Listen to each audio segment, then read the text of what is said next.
ডাকসু নির্বাচনকে কেন্দ্র করে ঢাবি ক্যাম্পাস এলাকায় বিজিবি মোতায়েন করা হয়েছে এবং আইনশৃঙ্খলা বাহিনীর কিন্তু কঠোর অবস্থান আমরা লক্ষ্য করছি।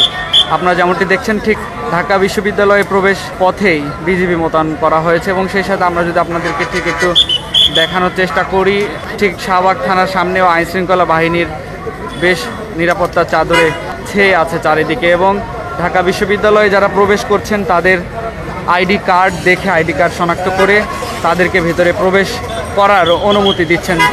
অতএব কারো যদি আইডি কার্ড না থাকে সেক্ষেত্রে কিন্তু তাদেরকে ভিতরে প্রবেশ করতে দেওয়া হচ্ছে না। যাদের বৈধতা রয়েছে, আইডি কার্ড রয়েছে, তারা কিন্তু ভিতরে প্রবেশ করছেন। আপনাদেরকে একটু জানিয়ে রাখি যে ডাকসু নির্বাচনকে কেন্দ্র করে আজকের এই বিধিবিধান নিয়ম করা হয়েছে। সেক্ষেত্রে কিন্তু যেহেতু ঢাকা বিশ্ববিদ্যালয়ের পাশে হাসপাতাল রয়েছে, সেখানে যারা আসছেন প্রেসক্রিপশন দেখাচ্ছেন অথবা রুগীদের যেই সার্টিফিকেট রয়েছে সেটির দেখানোর পর কিন্তু তাদেরকে ছেড়ে দেওয়া হচ্ছে এবং ইমার্জেন্সি অ্যাম্বুলেন্স থেকে শুরু করে ইমার্জেন্সি যেসব বাহন রয়েছে সেগুলোকে প্রবেশ করতে দেওয়া হচ্ছে। আপনারা যেমনটি দেখছেন যে প্রত্যেকটি শিক্ষার্থী এবং যারা ভেতরে প্রবেশ করতে চাচ্ছে মূলত তাদের আইডি কার্ড চেক করে ভিতরে প্রবেশ করতে দেওয়া হচ্ছে। আপনারা যেমনটি দেখছিলেন যে ঠিক শাহবাগ থানার সামনে আইনশৃঙ্খলা বাহিনী, পুলিশ, বিজিবি, আমরা কিন্তু র্যাব 3 ইউনিটকেও দেখেছি শাহবাগ চত্বরে, তারা এখানে অবস্থান করছেন। তাদের এই কঠোর নিরাপত্তার চাদরে আজকে ছেয়ে আছে ঢাকা ক্যাম্পাস এলাকা এবং সেই সাথে আপনারা দেখছেন বিএনসিসি সদস্য, স্কাউট সদস্য সবাই কিন্তু এখানে নিরলসভাবে আজকে কাজ করছে। আমরা সর্বমোট রোভার স্কাউট থেকে 316 জন আমরা কাজ করছি। এর পাশাপাশি বিএনসিসি রয়েছে, রেঞ্জার্স, এছাড়াও আমাদের পুলিশ, আর্মি, বিজিবি, সোয়াটও আমাদের সাথে অনেক সহযোগিতা করছেন। আপনারা যেমনটি শুনছিলেন যে রোভার থেকে শুরু করে বিএনসিসি বিভিন্ন ইউনিটের স্বেচ্ছাসেবীরা এখানে কাজ করছেন এবং যারা শিক্ষার্থী রয়েছে শিক্ষার্থীদের আইডি কার্ড চেক করে তাদেরকে ভিতরে প্রবেশ করতে দেওয়া হচ্ছে। যাদের আইডি কার্ড নেই তাদেরকে কিন্তু ভিতরে প্রবেশ করতে দেওয়া হচ্ছে না, সেটি আপনাদেরকে দেখানোর চেষ্টা করছি। এবং যেহেতু ভেতরে এখন পর্যন্ত ভোট গ্রহণ চলছে, কোনো জায়গায় ঢাবি ক্যাম্পাসের আশেপাশে এলাকায় কোনো ধরনের অপ্রীতিকর কোনো ঘটনা যেন না ঘটতে পারে সেই বিষয়টি নিয়ে কিন্তু আইনশৃঙ্খলা বাহিনীর বেশ কঠোর অবস্থানে রয়েছে। আমরা আপনাদেরকে সেটি দেখানোর চেষ্টা করছি।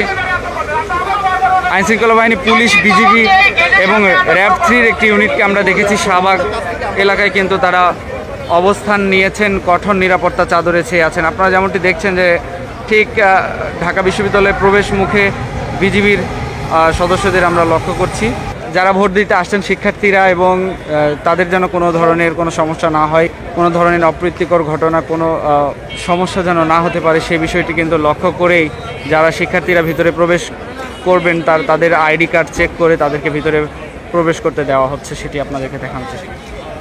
সেই সাথে আমরা দেখেছি সকালে কিন্তু ডিএমপি কমিশনার এবং রমনা জোনের ডিসি মাসুদ আলম তিনি এখানে এসেছিলেন এবং পরিদর্শন করে গিয়েছেন এবং এখানে যারা সাধারণ মানুষ রয়েছে তাদেরকে ঢাবি ক্যাম্পাস এলাকার আশেপাশে থেকে সরে যাওয়ার আহ্বান জানিয়েছেন।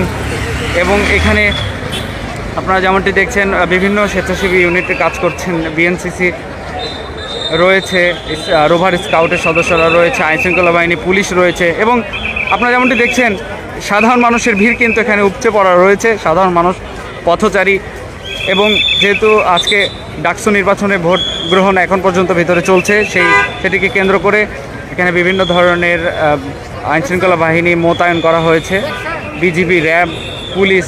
আজকে নির্বাচনকে কেন্দ্র করে ডিএমপি থেকে যে নির্দেশনা দেওয়া হয়েছে, ঢাবি এলাকার যে প্রবেশ পথ সেগুলো অনেক পথগুলো বন্ধ থাকার কথা রয়েছে। এটি অনেকে না জেনেও ভিতরে আসার চেষ্টা করলে তাদেরকে বুঝিয়ে গাড়িগুলো ঘুরিয়ে দেওয়ার চেষ্টা করছেন এবং যারা শিক্ষার্থী রয়েছে তাদের বৈধতা, তাদের আইডি কার্ড চেক করে তাদেরকে রুলস অনুযায়ী ভিতরে প্রবেশ করতে দিচ্ছেন।